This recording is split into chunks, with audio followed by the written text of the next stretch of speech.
Chers frères et sœurs de l'émission La Méditation, bienvenue à notre rendez-vous quotidien de méditation de la parole de Dieu par le moyen du lecteur de la Bible, ce guide de méditation quotidienne de la parole de Dieu que la Ligue pour la lecture de la Bible met à votre disposition chaque jour. Vous pouvez vous en procurer au siège de la Ligue de la lecture de la Bible dans les églises comme dans les librairies de la place. Merci. Le texte qui nous est proposé ce vendredi 20 mars 2026 est tiré de l'Évangile selon Luc, chapitre 14, versets 1 à 14. Avant d'en faire la lecture et la méditation selon la méthode du lecteur de la Bible, nous allons prier pour demander au Seigneur de nous guider dans ce moment de méditation. Seigneur notre Dieu, merci pour cette grâce que tu nous donnes de nous plonger dans ta parole sainte pour nous en nourrir et aussi pour être édifiés par cette parole. Je prie que tu diriges ce moment, que tu me disposes à dire ce qu'il faut dire et tu disposes aussi ton peuple qui suit cette émission à saisir ce que tu as à lui dire pour son édification et sa croissance et son intimité avec toi. Merci de bénir ce moment au nom de Jésus. Amen. Voilà, donc le texte de ce jour, c'est Luc, chapitre 14, versets 1 à 14, dont j'ai fait maintenant la lecture. Verset 1, Jésus étant entré un jour de sabbat dans la maison de l'un des chefs des pharisiens pour prendre un repas, les pharisiens l'observaient. Verset 2, et voici, un homme hydropique était devant lui. Jésus prit la parole et dit aux docteurs de la loi et aux pharisiens, est-il permis ou non de faire une guérison le jour du sabbat? Ils gardèrent le silence. Alors Jésus avança la main sur cet homme, le guérit et le renvoya. Puis il leur dit, lequel de vous, si son fils ou son bœuf tombe dans un puits, ne l'en retirera pas aussitôt le jour du sabbat? Et ils ne purent rien répondre à cela. Verset 7. Il adressa ensuite une parabole aux conviés en voyant qu'ils choisissaient les premières places. Il leur dit, lorsque tu seras invité par quelqu'un à des noces, ne te mets pas à la première place, de peur qu'il n'y ait parmi les invités une personne plus considérable que toi, et que celui qui vous a invité, l'un et l'autre, ne vienne te dire, cède la place à cette personne-là. Tu auras alors la honte d'aller occuper la dernière place. Mais lorsque tu seras invité, va te mettre à la dernière place afin que, quand celui qui t'a invité viendra, il te dise, mon ami, monte plus haut. Alors, cela te fera honneur devant tous ceux qui seront à table avec toi. Car quiconque s'élève sera abaissé et quiconque s'abaisse sera élevé. Il dit aussi à celui qui l'avait invité, lorsque tu donnes à dîner ou à souper, n'invite pas tes amis, ni tes frères, ni tes parents, ni des voisins riches, de peur qu'ils ne t'invitent à leur tour et qu'on ne te rende l'appareil. Mais lorsque tu donnes un festin, invite des pauvres, des estropiés, des boiteux, des aveugles, et tu seras heureux de ce qu'ils ne peuvent pas te rendre l'appareil, car elle te sera rendue à la résurrection des justes. Amen. Voici donc le texte que le lecteur de la Bible nous invite à méditer ce jour. selon la méthode observation, interprétation et application. Que dire au titre de l'observation? Ici, le découpage, nous allons sur le découpage du texte en 3 parties, verset 1 au verset 6, verset 7 au verset 11 et verset 12 au verset 14. Du verset 1 au verset 6, nous voyons Jésus qui répond à une invitation d'un pharisien pour partager un repas, manger avec des pharisiens. Si vous suivez bien ces moments de méditation, c'est la 3e fois dans l'évangile selon Luc que Jésus est invité et Jésus répond à une invitation d'un pharisien pour partager le repas avec lui, pour manger avec lui. Jésus donc vient manger chez un pharisien et il profite pour guérir un malade le jour du sabbat, qui est le 7e jour de la semaine, jour du repos, le samedi. Du verset 7 au verset 11, le Seigneur Jésus va donner des instructions sur l'humilité et l'orgueil pour encourager à cultiver l'humilité et à éviter l'orgueil. Et du verset 12 au verset 14, le Seigneur va parler des bienfaits de la bienveillance désintéressée. Donc voici ce dont le texte parle, de qui et de quoi le texte d'aujourd'hui parle. Après cette étape de l'observation, qui nous a permis donc de saisir l'idée générale de ce texte, Jésus invité par un pharisien qui profite pour guérir un malade le jour du sabbat et donner des instructions sur l'humilité et l'orgueil, ensuite sur les bienfaits de la bienveillance désintéressée, nous allons passer à l'interprétation. Il s'agit de relever ce que veut dire le texte, donner un sens au texte. Et pour cela, le lecteur de la Bible nous propose une série de questions. Question 2, question 5, question 7, à laquelle j'ai ajouté la question 6. La question 2 d'abord, c'est de dire ce que le texte nous apprend sur Dieu le Père, Dieu le Fils et Dieu le Saint-Esprit. Lorsqu'on lit le texte, rien n'est dit sur Dieu le Père et sur Dieu le Saint-Esprit, mais plutôt sur le Fils, notre Seigneur Jésus-Christ. Ce que le Seigneur nous apprend au verset 1, nous découvrons que le Seigneur Jésus accepte de répondre à l'invitation d'un de ses détracteurs. Les pharisiens sont les détracteurs de Jésus, mais Jésus accepte de répondre à leur invitation. Et une invitation à partager un repas. Il accepte d'aller manger avec les pharisiens. Jésus accepte cela parce que c'est une occasion de leur montrer qui il est et de leur apporter la bonne nouvelle. Et donc, le Seigneur nous donne ici un modèle aussi à suivre pour que nous répondions à tous ceux qui nous invitent à partager un repas.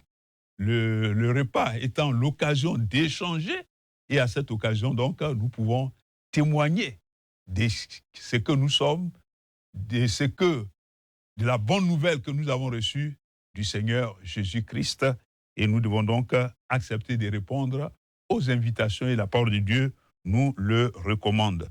Le verset 3, nous voyons que Jésus guérit. Donc, le texte nous apprend que Jésus guérit. Et aujourd'hui encore, Jésus guérit parce qu'il est le même hier, aujourd'hui et éternellement. Les témoignages des guérisons que le Seigneur opère sont immenses. Et donc, au moment où je parle de cela, si quelqu'un, vous qui m'écoutez, quelqu'un se sent malade quelque part, il suffit de prier, il suffit d'invoquer le nom du Seigneur Jésus-Christ et il est capable de guérir. Donc, nous apprend que Jésus répond aux invitations, qu'on lui adresse, Jésus répond, Jésus guérit les malades. La deuxième question à laquelle le lecteur nous invite à répondre, c'est la question 5. Est-ce qu'il y a une promesse dans le texte que nous avons lu? Oui, il y a une promesse. On a une première promesse au verset 11. La deuxième partie du verset 11, il est dit « Quiconque s'abaisse sera élevé ». Donc, c'est la promesse d'être élevé lorsque nous nous abaissons. Et cela nous encourage à cultiver l'humilité. La Bible dit que l'humilité précède la gloire, l'élévation. Donc, nous devons cultiver l'humilité pour être élevés. Deuxième promesse au verset 14, où le Seigneur parle du bonheur, de la bienfaisance désintéressée. Lorsque on fait du bien, on sera heureux de ce que celui à qui on fait le bien n'est pas à mesure de nous rendre l'appareil. Et c'est ça qui nous rend heureux. Et cette joie, ce qui est intéressant dans le texte, cette joie, non seulement on la vit sur cette terre, ce bonheur, on le vit sur cette terre, mais aussi on le vivra pour l'éternité, parce que le Seigneur dit que nous aurons l'appareil à la résurrection des justes. Lorsque le Seigneur va revenir chercher ceux qui lui appartiennent, en ce moment-là, nous aurons notre récompense. De sorte que on n'a pas besoin que ceux à qui nous faisons du bien nous rendent l'appareil. Donc, voici la promesse d'être heureux pour avoir fait un bienfait désintéressé. Après la question 5, il y a la question 6 qui dit, est-ce que dans le texte, il y a un avertissement? Oui, dans le texte, il y a un avertissement.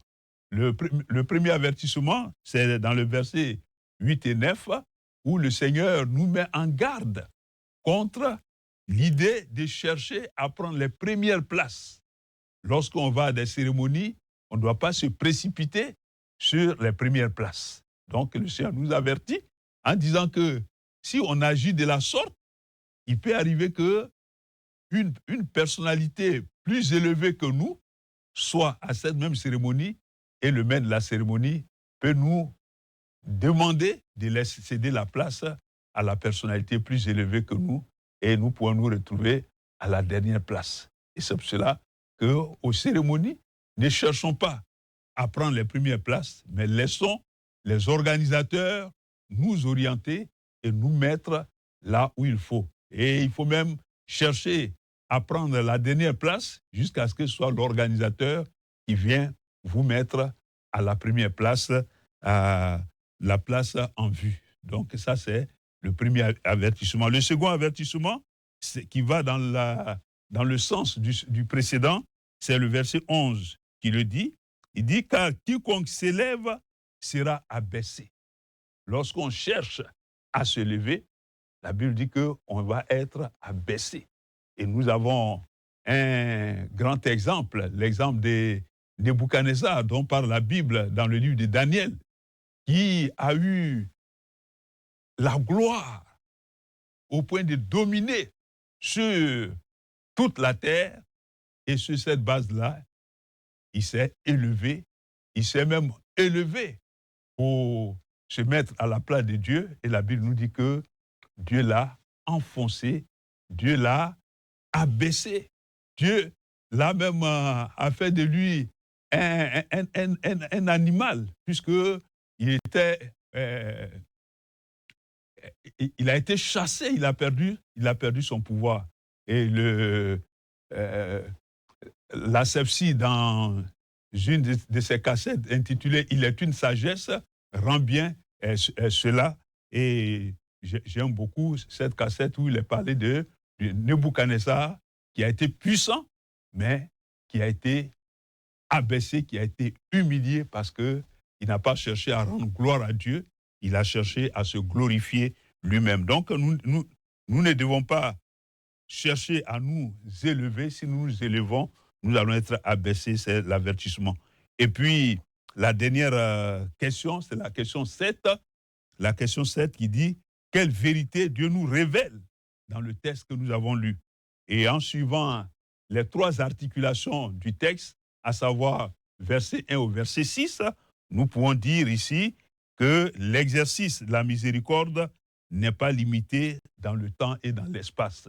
Jésus était invité à un repas et il a profité pour exercer la miséricorde en guérissant un malade le jour du sabbat.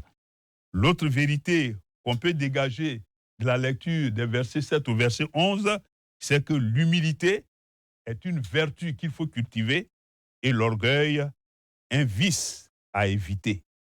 Et puis, dernière vérité qui se dégage du texte, c'est les versets 12 et 14 qui montrent que la bienfaisance désintéressée est source de grandes bénédictions ici-bas et pour l'éternité. Nous devons donc pratiquer la bienfaisance de façon désintéressée sans chercher à ce que les bénéficiaires de notre bienfaisance nous rendent l'appareil.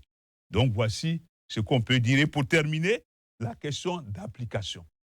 La question d'application, c'est de dire, de relever ce que nous devons faire au regard du texte que nous avons médité. Et c'est à chacun de relever le point qui le marque, le verset qui lui parle le plus et de mettre ça en application.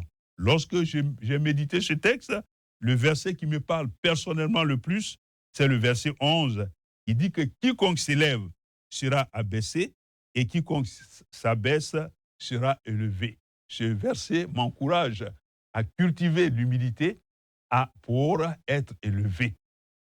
Si j'aspire à être élevé, ce que je dois faire, c'est d'accepter de m'abaisser. Et je bénis le Seigneur qui me met dans des situations qui m'amènent à m'abaisser. Et plus je m'abaisse, plus l'espoir est grand que l'élévation promise va se réaliser. Donc, accepter. Je suis donc encouragé à accepter accepter de m'abaisser pour être élevé avec cette promesse qui dit que l'humilité précède la gloire.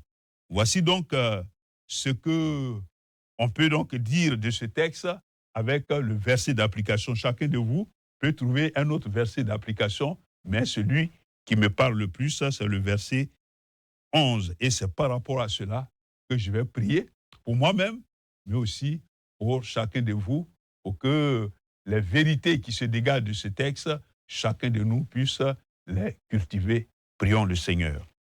Seigneur notre Dieu, merci pour ce texte que tu m'as donné de partager avec mes frères et mes sœurs qui suivent cette émission.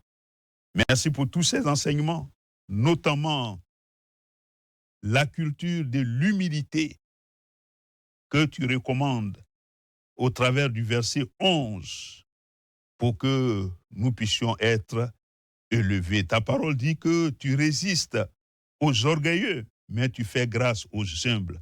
C'est pourquoi je prie pour moi-même, Seigneur notre Dieu, donne-moi de rester humble, même élevé, même quand tu vas m'élever, que je puisse demeurer humble serviteur, pour que en toute chose je puisse te glorifier et ne pas tomber dans le piège de Nebuchadnezzar que tu as élevé, mais qui a cherché à se glorifier, oubliant toi qui l'as élevé.